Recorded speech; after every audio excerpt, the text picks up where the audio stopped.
చింతపండు పులిహోర చేస్తున్నాను నేను.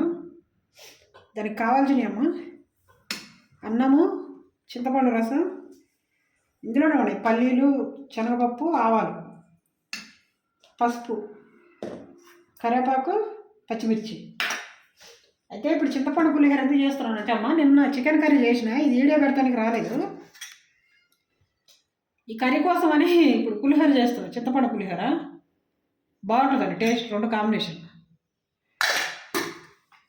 అంటే మా పాపకి ఆఫీస్ టైం అవుతుందని వెళ్ళిపోయింది తను, అందుకే వీడియో చేయడం రాలేదు.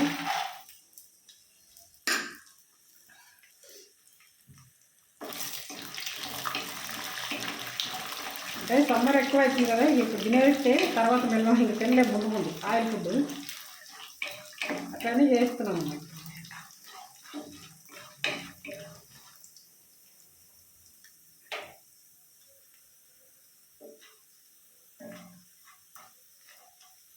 చికెన్ కర్రీ పులిహోర అంటే కాంబినేషన్ మంచిగా ఉంటుంది, ఒకసారి టేస్ట్ చేయండి.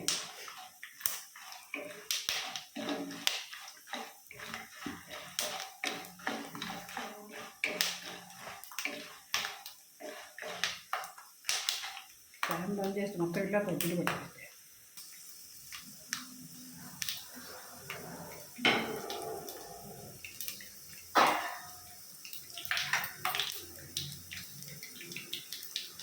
ఇకమ్మా ఇప్పుడు పచ్చిమిర్చి కరివేపాకు వేస్తున్నాను.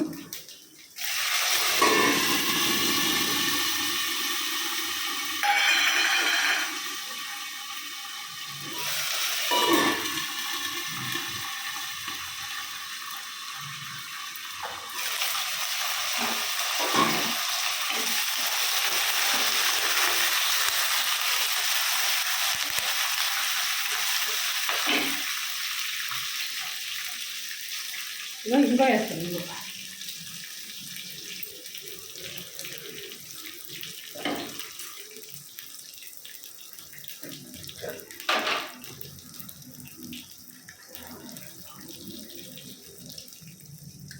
పసుపు అంటే అదే ఒక స్పూన్ వేసినామమ్మా, పసుపు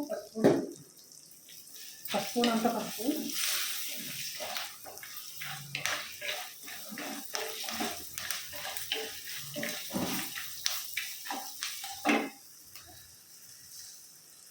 ఇప్పుడు చింతపండు రసం వేస్తామంట, మనకు సరిపడంత.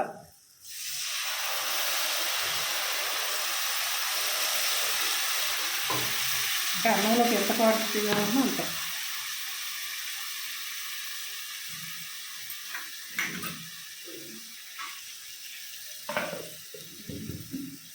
ఇది సరిపోతుందా, మరి ఎక్కువ వేస్తే పుల్లగా అవుతుంది.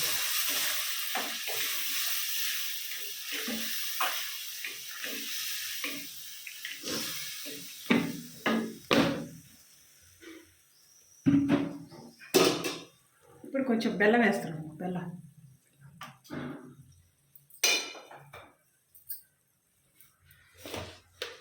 కొంచెం ఉప్పు వేస్తున్నాను, ఎందుకంటే చికెన్ తోటి తిందాం అన్నట్టు కొంచెం తక్కువ వేస్తున్నాను.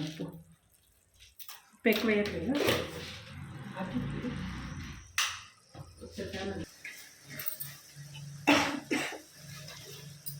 అయిపోయిందమ్మా, ఇప్పుడు రైస్ వేస్తున్నాను.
ఇట్లా బాగుంటుందమ్మా చింతపండు పులిహోర చికెన్ కర్రీ. అంటే మళ్ళీ లెమన్ రైస్లో బాగుండదు, చింతపండు పులిహోరలోకే బాగుంటుంది చికెన్.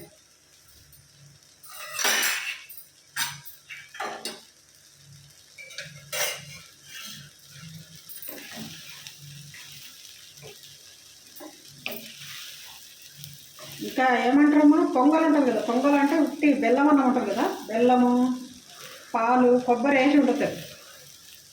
అంటే అదే పొంగలే అనుకోండి, దాంట్లో కూడా చికెన్ వేసుకుని తింటారు, చాలా టేస్ట్ ఉంటుంది అది కూడా.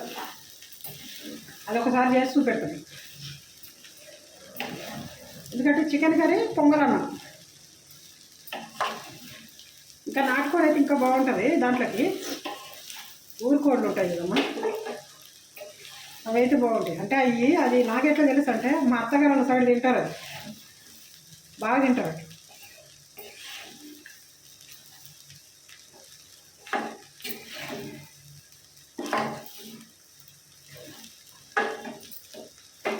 అయిపోయిందమ్మా పులిహోర అయిపోయింది.